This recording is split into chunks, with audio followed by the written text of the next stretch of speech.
going to try to record this because I don't know if I ever want to say it again. So when I was praying about like how to share my story with you guys, God kind of over the week had given me the Titanic, which was known as the unsinkable ship. So I did a little bit of research and found out that the Titanic had 16 watertight compartments. They planned, for full, like 4 of the compartments could have been damaged without the ship ever sinking. So they called it the unsinkable ship because they hadn't anticipated for anything that could ever possibly happen to it. And so in the end, 6 of them were damaged in the wreck because the iceberg, when it hit, ended up taking out 6. And so there was basically a spillover that happened. And they hadn't anticipated for that. And in the end, the ship ended up sinking and it killed 1,500 people. And in the end, they called it a tribute to man's arrogance, which is where my story begins. So I need a little bit of grace while I tell the story because I only had about a week to prepare and it's a whole life of things that I went through. So I'm going to just pray really quick. Heavenly Father, I just ask that you would give me the words to share these things that are uncomfortable and part of the life that you gave me. I just ask that you would help me to honor my mother and father as I share things. Also, just wanted to say thank you for the people that you've put in my life, that you've given me the opportunity to know you and grow in you, and that I'm eternally grateful for. So thank you guys. All right, so you guys know that I have 5 children and I have a loving husband named Jack, and all of that is like new for me because I guess it's been 7 years that I've been in recovery and walking with the Lord. When I was a little girl, my parents were divorced when I was 3 years old. My mom had 6 kids with 4 different dads. I had 5 brothers and then me. We were about 20 years apart from the oldest to the youngest, and my mom started having children when she was 17. She was gone a lot, and I spent time a lot alone when I was little.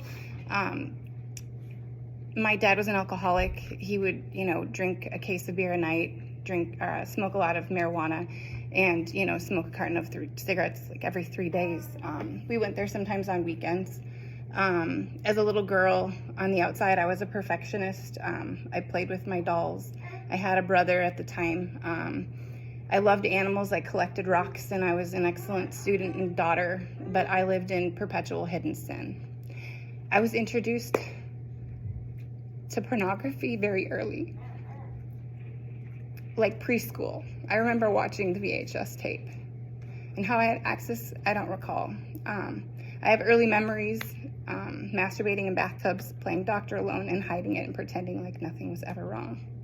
One time my mom found me in a bathroom with my friend when she came home. I was very young, and when my friend and I were exploring our bodies, which I now know is normal, but at the time, I think it probably scared her, now knowing what I experienced as a mother. And from that point forward, she would basically use anything that she wanted me to do against me, in the sense that she would say, I'm going to tell all your friends what you did. And so that really drove me into the darkness with each day that passed. So I lived kind of 2 different lives from that point forward, knowing what I was in the darkness and knowing what I was in the light. My mom and her boyfriend, Gary, at the time had sent my brother away to a boys' home because he had bad behavior, and we would get to go visit him sometimes. Being Michael's sister, I was always treated inferior by the teachers who had him the previous year, so I had to try even harder to be a perfect little girl because I didn't want to be sent away like my brother. My earliest memories consisted of cleaning our home while listening to the Dirty Dancing soundtrack, my mom picking wildflower bouquets in the country sunshine, and at the same time being sent into the gas station with some money while she and her friends stayed in the car and did lines of meth. She would walk into stores and fill up grocery carts with food and have me walk out of the stores with them. One night she was supposed to take me to bingo and drop me off at my friend's and ended up in a terrible car accident. I had my friend's dad tell me what happened to my mother, and I was very heartbroken. And he had handed me a glass of peppermint schnapps. I have no idea what happened after that, but I found out years later that he was a pedophile and he's in jail. How I understood everything so young is always a mystery to me. Nothing that anybody tried to hide from me was actually hidden from me. Due to the dysfunction, we ended up moving a lot, which caused me a lot of trouble making friends. I was a soft-hearted people pleaser and tried too hard, so I was bullied. The kids at schools would do things like give themselves AIDS shots and not even come near me. We had a project at school, and I brought in my rock collection, which was like my pride and joy. You know, a poor kid, right? We have rocks we get to collect. They stole every single one of my rocks, and it just like broke my heart. When we would move, often we would get evicted, and so we would lose everything that we had. So I was used to like losing things, but it just never got, easier. But when I was 8 years old, I remember going to my teacher and telling her that I didn't want to live anymore because I couldn't handle what I was going through at school. My mom was in extremely abusive relationships.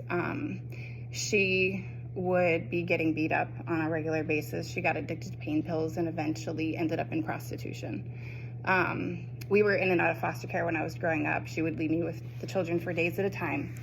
And when I was in 6th grade, she climbed into bed with me after she had taken a bottle of pills, and that night ended with me watching my mom being taken away in an ambulance. She lived. I think it was hard for me knowing what I was dealing with and then seeing what everybody else had going on around me. I feel like the picture that was painted of what I had and what everybody had was something so much better. And so I desperately wanted a better life. A few of the places that we had lived when I was growing up had church youth groups. They would kind of pick me up on a bus and take me away, and we would learn about God and have snacks and be around kind people for a little while, so that was nice. I really wanted to believe in what they were saying. It appealed to me, but it wasn't real for me. And as far as I was concerned, I surely was not good enough to have what they had. At age 14, I had a boyfriend who had a really awesome family, and he was 2 years older than me, and I was surely in love, and it was then that I lost my virginity. My mom handed me a pack of birth control when I told her that I had had sex. At age 15, I found out that my dad quit drinking, and because it was so destructive at my mom's house, I basically would go to school, do my homework when I got home, clean my house, and then cry myself to sleep every night, and I just couldn't deal with it anymore. So I ended up moving in with my dad, and it was kind of like a little bit better. He worked, he had a car, he could drive. I was given an opportunity to do things like get a license and stuff like that. I was involved in Students Against Drinking and Driving and National Art Honor Society, and really into photography. I worked 3 jobs.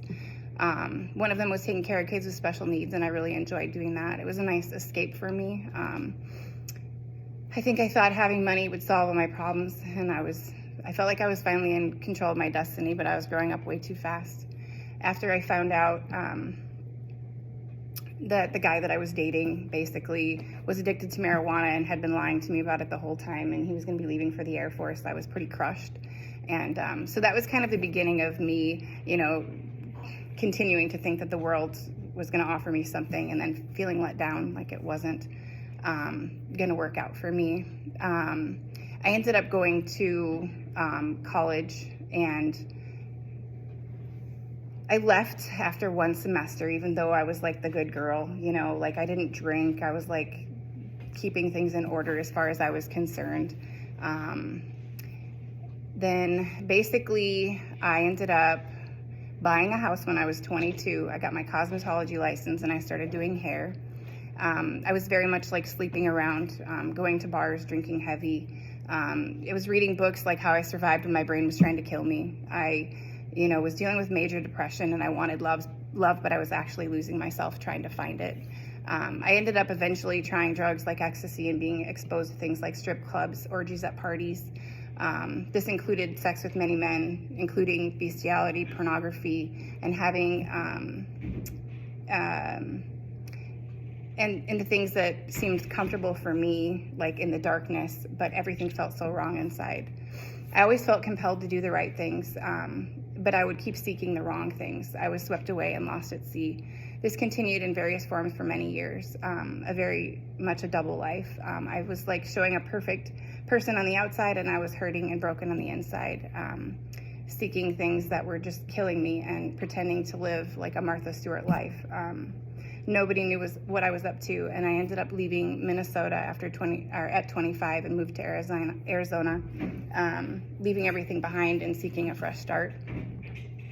And after I went to Arizona, I was in various relationships, continued sleeping around, and at 27 found myself working at a men's hair salon called Two Hotties. I had gone to church a couple of times. I was actually invited by a couple of brothers who I had cut their hair. It's interesting because we would hand out free haircut coupons, and he handed me coupons to go to church. So that was kind of interesting, and it was a men's hair salon, so, you know. Anyways, after working there for a little while, I ended up meeting a wealthy man who was 10 years older than me, and I was sure that he was going to make it all better for me.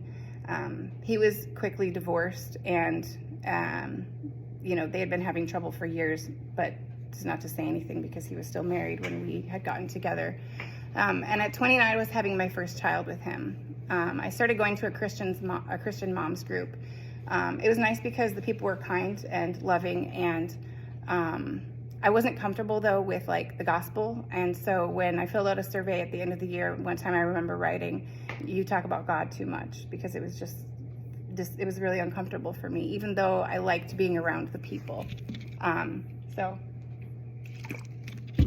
eventually I ended up finding out that the guy that I was with was lying to me about a few things, and it was a habit for me to be betrayed and then go out and start sleeping around again. So I went out and started cheating on him. Let's see here. It's interesting because there was a song that came to my mind, and it was like, all I ever learned from love was how to shoot someone who outdrew me. And I feel like that was kind of like my life story. I was always thinking that I was one step ahead, like I was going to prevent myself from getting hurt in some way. Nobody was going to hurt me. And in the end, it's so ironic because, you know, I realized that I was the one, you know, who was actually doing the hurting. Anyway, he was controlling of me, and I acted out every time I got hurt. Basically, eventually he found out what I was up to, and it was that night that I took a bottle of pills, and I left my home on a stretcher that night and woke up 4 days later in a hospital on a ventilator. I was alive, but I was incredibly broken. And now my secrets were out. Everyone knew about me, and I felt like I was standing naked in front of everyone. I had started using medical marijuana at this point in my life to fix my depression because I'd tried everything else, nothing was working, and every day I woke up not wanting to live another day. I stayed in that relationship for a while, and we tried to make it work. I was going to leave him when I found out I was pregnant, and then it was with my second baby. It was then that I decided to change. I decided I was never going to cheat again, and I was really good. I started getting woken up at the same time each night, having dreams, and it was very strange to me. So I started looking into what it could all mean. I did a lot of like searching and looking, and ended up finding New Age religion, like people like Deepak Chopra and Louise Hay. I didn't seek the Bible at all, and I thought it was a joke, and that you should be able to pick and choose what was true and a lie, and that it was just an outdated piece of literature. I thought it was all smooth sailing and everything was going to be okay, but I was still all like very depressed. It was then when I was 38 weeks pregnant with my second daughter, and I found out that the guy that I was with was actually cheating on me. It was the first time in my life that I wasn't prepared for the hurt, and I wasn't doing my own hurting, and so it crushed me. I went out that same day and ended up cheating on him again with the same guy that I often went to over the years. And then I had to face what I'd done. And I realized that I couldn't actually stop cheating, at least not in my own strength. I ended the relationship with my daughter's dad and moved out about 3 months after Ellie was born. I ended up finding yoga and got into a higher power, quote unquote, the universe. I continued fornicating, and I felt like I lacked all morale at this point. And then one night, I ended up going to a concert with some friends, and I remember going into this concert singing that song, Can't Nobody Take My Stride, Can't Nobody Hold Me Down, and dancing in the parking lot on the way in. I can't go over all the details because that's for another time, but I left that night after an encounter with a guy who called me out. It was a divine intervention. I now know that he was a messenger from God, and he saw right through me. The story that comes to mind is like Mary of Magdalene, the way she was called out by her name. And this guy didn't know anything about me, but he knew everything about me. He saw right through me.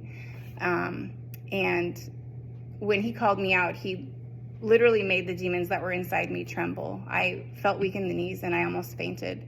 And when I left the concert that night, I knew I would never be the same again. I thought in my mind that if I didn't go to hell that night when I went to sleep, that I was going to try to do everything I always knew I was supposed to. I felt like I had nothing to lose anymore and that I had lost everything, like I should have known better. And I thought that I had lost God forever.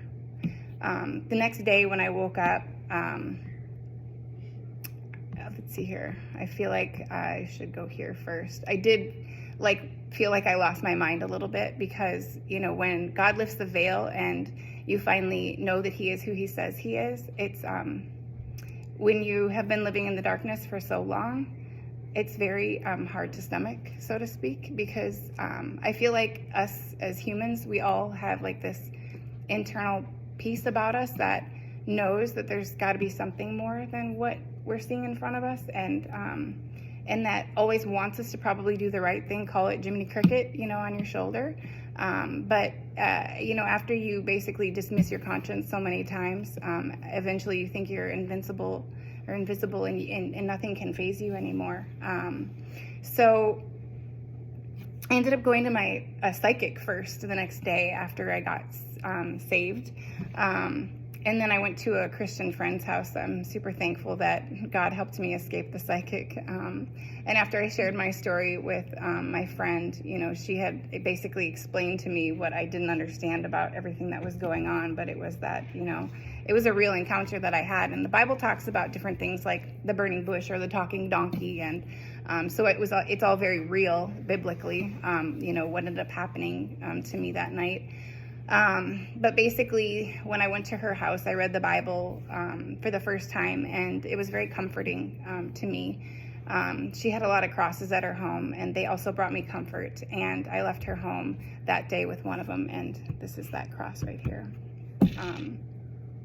She played the song Salt and Light by Lauren Daigle, and at the time, I couldn't even have begun to understand the words to this song. And when I listen to it now and I look at the words, it's just so unbelievably profound to me, the way that God can come into your life and touch it and change it. But the lyrics are, "Oh, the beauty of the King, you make righteous those who seek. You have written and redeemed my story. Let my eyes see your kingdom shine all around. Let my heart overflow with passion for your name. Let my life be a song revealing who you are, for you are salt and light. Oh, the love that set me free. You bring hope to those in need. You have written and redeemed my story. Let my eyes see your kingdom shine all around. Let my heart overflow with passion for your name. Let my life be a song revealing who you are, for you are salt and light. You are love's great height. You are deep and wide, a consuming fire. You are salt and light. You are love's great height. You are deep and wide, a consuming fire."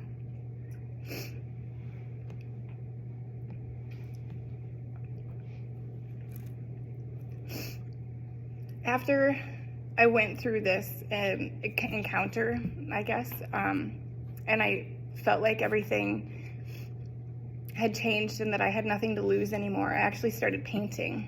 And since then, I have actually painted hundreds of paintings. I felt like before I had a really like creative part of me, but because of like the things that I'd gone through and being bullied and being such a perfectionist, it wasn't something that I could ever really embrace. And I just didn't care anymore, because I felt like I had God, and that's all I needed. It didn't matter what anybody thought anymore. And so like I would just basically 3 days after I got saved, I went to the ocean, and I know it sounds silly, but it was like liberating. I literally brought no clothes. I brought my cross, I brought a bag, and I ended up like, painting the 6 canvas painting. And then I went and bought a swimming suit, and I ran down to the ocean, and I dove into the water. And I think that was God like taking me to be baptized. I don't know. But it was quite the journey that I went on.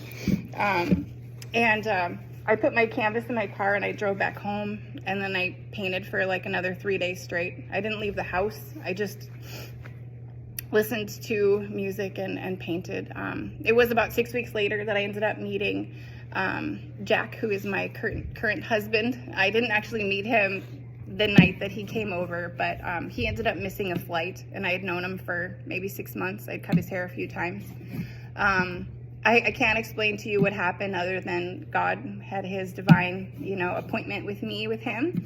He had taken hundreds of flights, never missed a flight, but 3 days before Thanksgiving, he ended up missing a flight. He came over to my house. We ended up spending 3 hours in my kitchen talking. We made like a little, those calming jars with like glitter and stuff.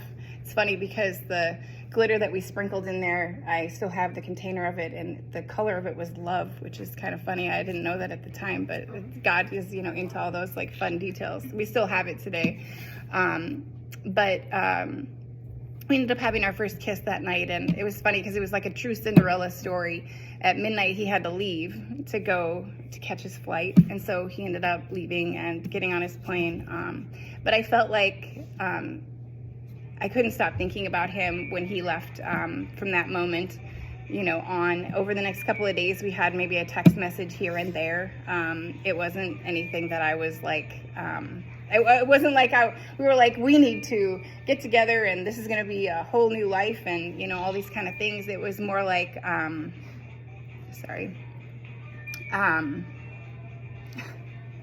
that a phone or something? Yeah, it's giving you some company. Okay, so anyway, on Saturday before he was going to be coming home on Sunday, I was talking to my mom on the phone, and I told her I was going to marry him. And I don't know why I told her I was going to marry him. I just felt like I was, and I felt like I could because I had Jesus. And so what more do I need? Like now I don't have to worry about anything anymore. I don't need to worry about having, the right weapon for whatever destruction, like, cause I didn't care. If a guy hurt me, I knew I was going to live. I was going to survive, and I could make it through another day. So anyway, I told my mom that, and then the next morning, he ended up coming over to my house like at 7 a.m. with a rose cut from his garden and asked me to marry him. He had a ring and everything. And I knew that it was from God and that I was supposed to marry Jack. And it's funny because my mom had passed away a year after we ended up getting married. And I ended up finding letters that she had written to Jesus, like with my whole love story with Jack and how much, like, remember on the hard days, because we only had like a 3-month engagement before we got married, like telling her that I couldn't do it. I couldn't go through with it, right? Because you have those struggles, it's just part of life. And she said, you are going to marry Jack. If I have to drag you down that aisle by your hair. And so here we are today. We have, 5 kids, and it's been a very challenging, life. But the really neat thing is when Jack and I got together, I was able to tell him about my checkered past, and he shared his with me. I told him that I wanted a better life, and he agreed. And we felt like it was meant to be.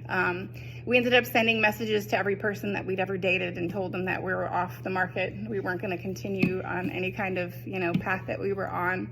I had God, and he wanted to be with me, so he just followed, along with me. So anyway, we were married a few months later, and the really neat thing is like I ended up moving in with him, and we lived across the street from a church. Just happened to be the church that 9 years earlier I had accepted Jesus as my Savior, which is kind of interesting. But I feel like it was more of a sinner's prayer because nothing changed after I accepted Jesus. That's why when people do that, I don't really know, because I feel like it's only God who can really take you out from the bottom of the pool when you're drowning. But the Matthew 7-15 explains how you'll know a tree by their fruits. And since being saved, I have been delivered from pornography, fornication, masturbation, alcohol, drugs, mental illness, hopelessness, all medications that are prescribed and not, anger and a flight attitude.